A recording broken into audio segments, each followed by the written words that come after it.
Bueno, ya está con nosotros y le agradezco mucho Jimena Pardo. Ella es socia directora de AllVP. ¿Cómo estás, Jimena? Muy bien, Bienvenida. ¿y tú, Rodrigo? Muy bien, Encantada de estar encantado. aquí. Qué bueno que estás aquí. Oye, que brevemente ya había estado por acá Federico hace unas semanas, pero recuérdanos qué es AllVP. OLVP es un fondo de capital privado y más bien capital emprendedor, que lo que buscamos es apoyar a los emprendedores de la región que están resolviendo los grandes problemas que tenemos en México y en Latinoamérica, pero con tecnología. Claro, y ahora están muy centrados en temas de o buscando emprendedores de inteligencia artificial, ¿no? Es decir, ha habido una nueva ola desde que el chat GPT OpenAI salió el 30 de noviembre del año pasado. Hemos visto el surgimiento de nuevos modelos de lenguaje natural con inteligencia artificial regenerativa. ¿Qué ha ocurrido? ¿Qué han hecho? Ustedes hicieron un botatón, ¿no? De los bots, pero como... Sí, sí fue así. Sí, O sí, sí, sí. botapelusa, es que no me acuerdo cómo fue. Botapalusa. Sí, Botapalusa, exactamente. definitivamente desde hace, ¿qué será? Como 8 meses que salió ChatGPT. Nosotros, al igual que tú, pues estamos convencidos de que esta tecnología está cambiando al mundo. Y creemos que todas las startups y todas las compañías prácticamente van a tener que sumarse a esta ola para permanecer relevantes y relevantes en lo que están solucionando y en el negocio que dan. Entonces nos hemos clavado muchísimo en el tema de inteligencia artificial. Parte de lo que hicimos fue el primer hackathon de bots empoderados con esta tecnología de Generative AI o inteligencia artificial generativa, ayudando a estas startups y a estas empresas a que puedan incorporar esta tecnología, pero responsablemente y de una manera mucho más segura y pues dando un mejor servicio a sus usuarios. Claro, hay un reto porque hace un rato ponía el audio, entrevistaron a Andy Jassy, el presidente de Amazon, y decía algo obvio, ¿no? Entrenar un modelo de lenguaje natural con inteligencia artificial regenerativa es carísimo. O sea, por lo menos hoy vale más de $1,000 millones. Y eso me hace pensar que las barreras de entrada para las compañías, pues cualquier compañía en México, ya no digamos emprendedores, no van a ser necesariamente sencillas. Y él mencionaba, me parece que lo dice con mucha claridad, que hay tres aspectos. El de los semiconductores, que ahí, bueno, pues Nvidia es el rey, y México, la verdad es que ahí se requeriría de un montón de factores que simplemente no se dan en el panorama. El segundo, pues es esto, el tener un modelo fundacional, digamos, un modelo original. Hoy por hoy yo sé que hay tres, ¿no? BART, el de OpenAI y el de Inflection. Pero bueno, déjame hacer un corte y ahorita regresamos.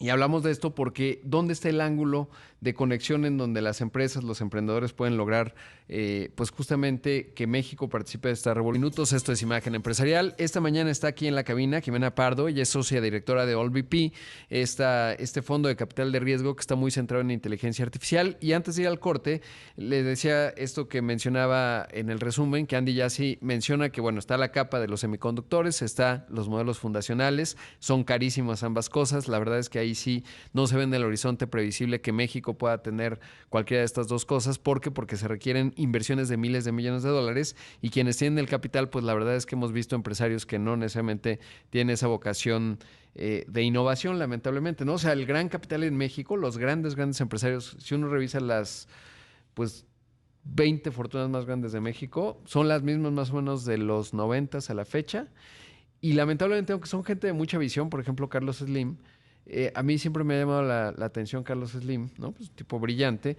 hace este evento en donde invitó en 2013 o 14, no me acuerdo, a Mark Zuckerberg. O sea, tiene visibilidad de la tecnología, y sin embargo, la gran paradoja es que tiene Sears desde hace décadas, vio la revolución de Amazon y no ha podido hacer una plataforma de comercio electrónico. Y eso me hace pensar que en la parte de modelos fundacionales pues tampoco va a ocurrir. Por Carlos Slim me refiero a la familia Slim, ¿no? Porque él ya, bueno, tiene una visión.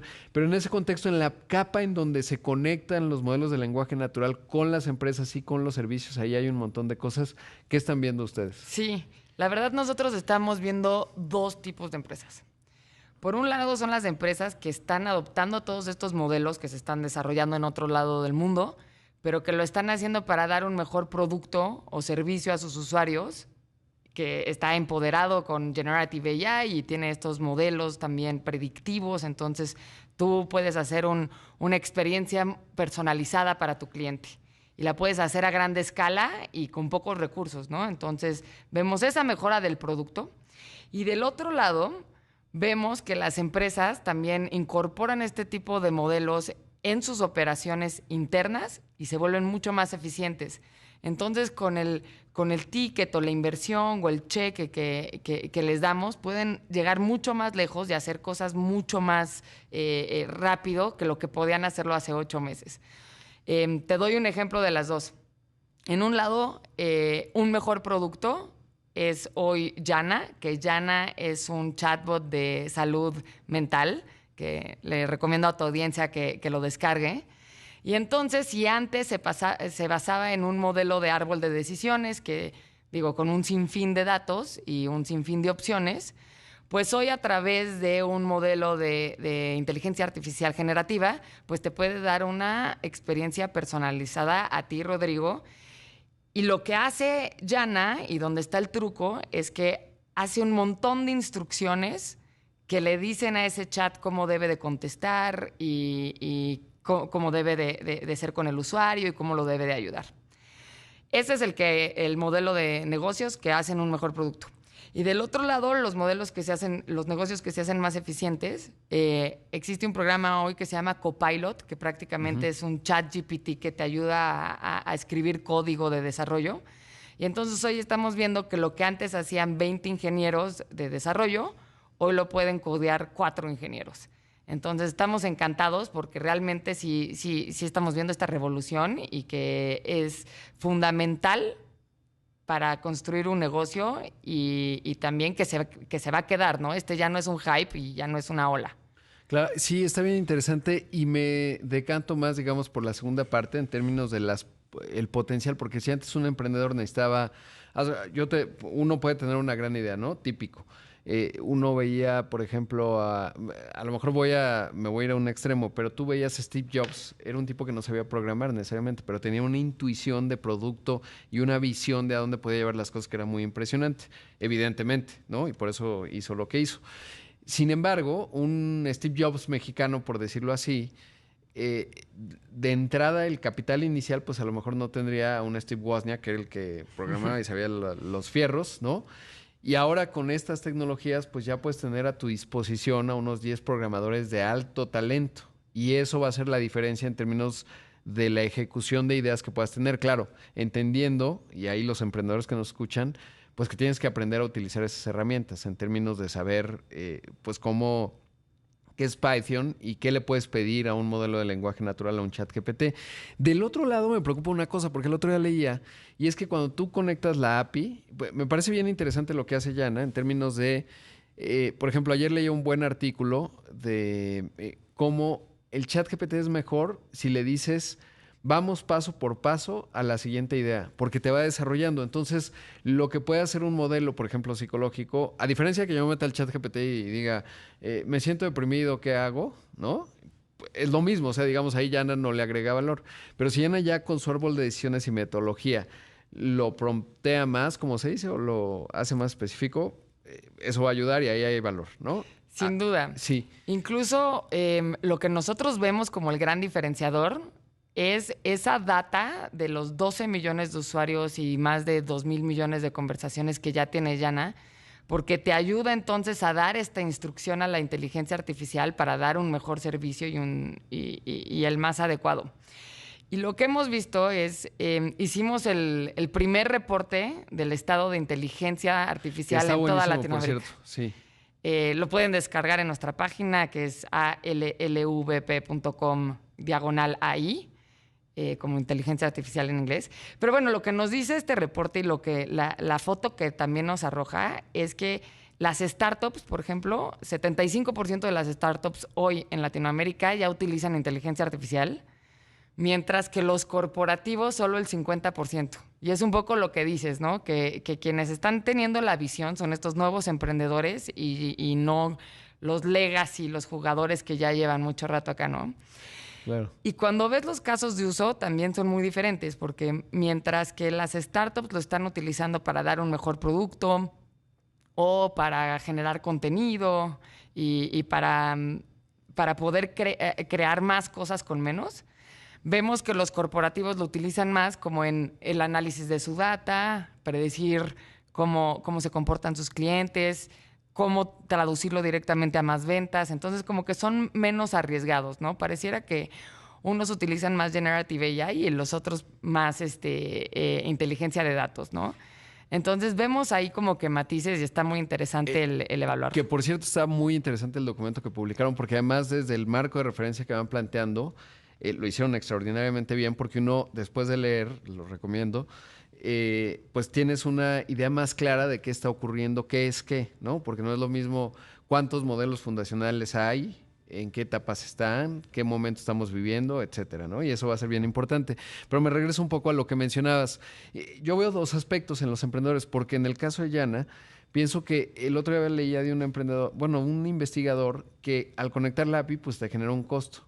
Si de repente tu emprendimiento es muy exitoso, pues vas a tener un montón de solicitudes, te puede bloquear y tu cuenta, digamos, con OpenAI se puede ir al cielo. Entonces eso es un riesgo porque al final el núcleo de tu negocio está dependiendo de otro proveedor. Si ese proveedor cambia las condiciones y mañana te duplica el monto de conexión con la API, estás en un severo problema y tu modelo de negocio se terminó. Y entonces eso es un asunto. Y del otro lado de la gran empresa, no tenía visibilidad, pero claro, decían, muchas empresas están restringiendo el uso de ChatGPT adentro de la empresa. ¿Por qué? Pues porque todos sabemos que de repente tú puedes hacer una consulta y eso está entrenando al modelo. Y si tú le pones información delicada, haz de cuenta, yo soy un ejecutivo de alguna empresa de logística y le pongo precio, el container, ¿dónde está nuestro? A lo mejor estoy dando información delicada. Entonces, pero esta paradoja, yo creo que las empresas grandes, que también nos escuchan algunos empresarios, pues sería generar grupos aislados que se pongan a iterar para que no les pase esto, ¿no? Esta versión al riesgo y que lleguen tarde a la fiesta de la inteligencia artificial. Correcto. Y nosotros lo que hemos visto es que los emprendedores, sobre todo los más técnicos, han evaluado todas estas diferentes alternativas de las diferentes empresas que están desarrollando estos modelos y entonces entienden muy bien cuál es, por ejemplo, lo que decías él en el costo, ¿no? Que se puede como que es muy parecido como cuando tú usas un modelo de cloud. Ajá, exacto. Y necesitas tener todos tus datos y es pues una renta que estás pagando. Entonces, ¿cuál es el modelo adecuado para la cantidad de pedidos que le vas a hacer? Y por otro lado, está esta parte en que sí, casi todos hemos entrado a ChatGPT y sin duda pues no tiene costo, pero pues el costo es que quizá nosotros estamos teniendo esta conversación que puede estar entrenando. Sin embargo, ya hay modelos que te permiten a través también de una renta el tener tu propio cloud, por así decirlo, de inteligencia generativa y entonces que no lo comparte con el resto, ¿no? Ahí siempre, luego en las notas hay muchos escépticos, pero bueno, de lo que pasa a lo que sí, bueno, es bien interesante porque de repente en las conversaciones, pues hay una parte en donde que eso hay que quitarlo, digamos, como una capa de nata, no entiende nada, ¿no? Y hablan de vamos a regular y no se entiende ni qué es regulación, ni los planteamientos están bien hechos, ni es profundo.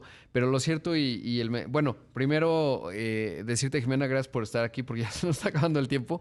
Y estas conversaciones son muy largas y muy interesantes, pero lo otro, qué bueno que haya un fondo de capital de riesgo que con ese enfoque están, digamos, justamente poniendo atención y para encontrar a esos emprendedores, esos Steve Jobs potenciados ahora en México, que eventualmente van a generar grandes cambios y mucho valor a la sociedad, que es la idea, ¿no? Es la misión de un fondo como ustedes. Totalmente. Construir, dar soluciones a estos problemas y construir con estas nuevas tecnologías, pero responsablemente. Claro, que esa es una parte importantísima. Ahí escuchamos a Jimena Pardo, socia directora de AllVP. Les recomiendo mucho su documento de análisis de la inteligencia artificial en América Latina, que es el único que hay, además, por cierto, así que eso es muy positivo.